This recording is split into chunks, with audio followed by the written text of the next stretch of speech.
రాజశేఖరం గుడికి వచ్చి ప్రేరణ పేరు మీద అర్చన చేయిస్తాడు. నా ఇద్దరి కూతుర్లని దగ్గరికి తీసుకొని వాళ్ళకి ఏ కష్టం రాకుండా చూసుకోవాలి. నా భార్యకి తోడుగా ఉండాలి. అంతకంటే ఏం కోరుకోను స్వామి అని వేడుకుంటాడు. ఇంతలో ప్రేరణ వాళ్ళు గుడికి వస్తారు. వాళ్ళని చూసి రాజశేఖరం దాక్కుంటాడు. ఇక సిద్ధు ప్రేరణ మీద అర్చన చేయమని అంటే, ఇంతకు ముందే ఈ పేరు మీద అర్చన చేశాను అని పంతులు చెప్తే ఇందిర చేయించి ఉంటుందని అందరూ అనుకుంటారు. ఇక సిద్ధు తన తల్లి తనని కొడుకుగా అంగీకరించాలని, తన తప్పు క్షమించాలని వేడుకుంటాడు. ఇక ప్రేరణ అయితే సిద్ధు తనని భార్యగా అంగీకరించాలని వేడుకుంటుంది. ఇక పంతులు ప్రేరణ వాళ్ళని మీరు కొత్త జంటలా ఉన్నారు. గుడి దగ్గర ఉన్న చెట్టుకి ముడుపు కట్టి మనసులో కోరిక కోరుకుంటే ఖచ్చితంగా జరుగుతుందని అంటారు. ప్రేరణ తనకు ఓ కోరిక ఉందని ముడుపు కడతానని చెప్తుంది. ఒకసారి ముడుపు చేతిలోకి తీసుకొని కట్టడానికి బయలుదేరిన తర్వాత ఆ దేవుడు మీ కోరికకు పరీక్ష పెడతాడు. వాటిని ఎదుర్కొని ముందుకు వెళ్ళాలి. ఎలాంటి పరిస్థితిలోనూ చేతిలోని ముడుపు కింద పెట్టకూడదు అని పంతులు చెప్తారు. ఎంత కష్టం వచ్చినా నేను ఈ అవకాశం వదులుకోను అని ప్రేరణ అంటుంది. ఇంతలో ఇందిర గుడికి వస్తుంది. అమ్మ, నువ్వు అక్క పుట్టినరోజని వచ్చావా లేక మామూలుగా వచ్చావా అని అడుగుతుంది ఇందిరాని ఐశ్వర్య. దానికి ఇందిర, నేను ఏం మర్చిపోయినా మీ అక్క పుట్టినరోజుని మర్చిపోను. తను మన కోసం పుట్టిన దేవత. తను నాకు తల్లి, తండ్రి, కొడుకు అన్నీ అయ్యి చూసుకుంటుందని, తను లేకపోతే మనం లేము అని ఇందిర ఎమోషనల్ అయిపోతూ ఉంటుంది.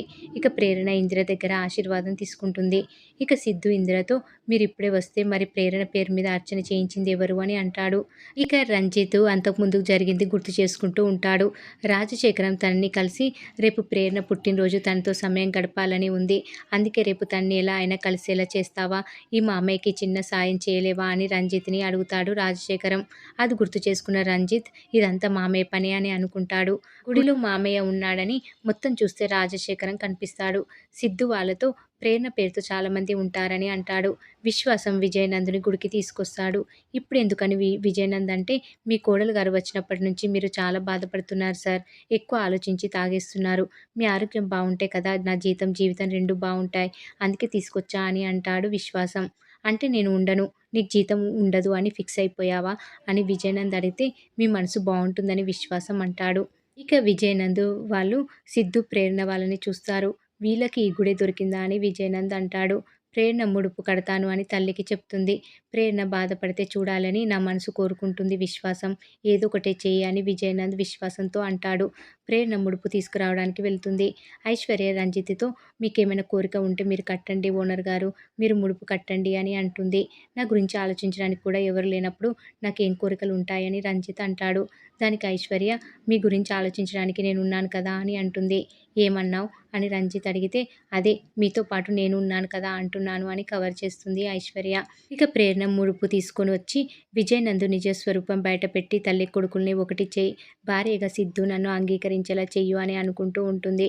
ప్రేరణ ముడుపు కట్టడానికి వెళ్తే ప్రేరణ ముడుపు కట్టకుండా అడ్డుకోవడానికి విశ్వాసం ప్రేరణ కాలి కింద కొబ్బరి చిప్ప విసురుతాడు. దాంతో అది ప్రేరణ కాలికి తగిలి రక్తం వస్తుంది. అమ్మా అని ప్రేరణ అనగానే అందరూ అక్కడికి వెళ్తారు. ఇంతలో అక్కడికి విజయనంద్ వచ్చి, నేను చూస్తే జాలేస్తుందమ్మా, ఏదో గట్టిగా అనుకున్నావు, నీ కోరిక నెరవేరకూడదనే ఇలా దేవుడు చేశాడు. ఇప్పుడు ఎలా ముడుపు కడతావు? నా మాట వినేసి ఇంటికి పదండి అని అంటాడు విజయనంద్. ముడుపు కట్టకుండా నేను ఇంటికి వెళ్ళను అని ప్రేరణ అంటే, నిల్చోడానికి ఇబ్బంది పడుతున్నావు, అక్కడి వరకు ఎలా వెళ్తావని విజయనంద్ అంటాడు.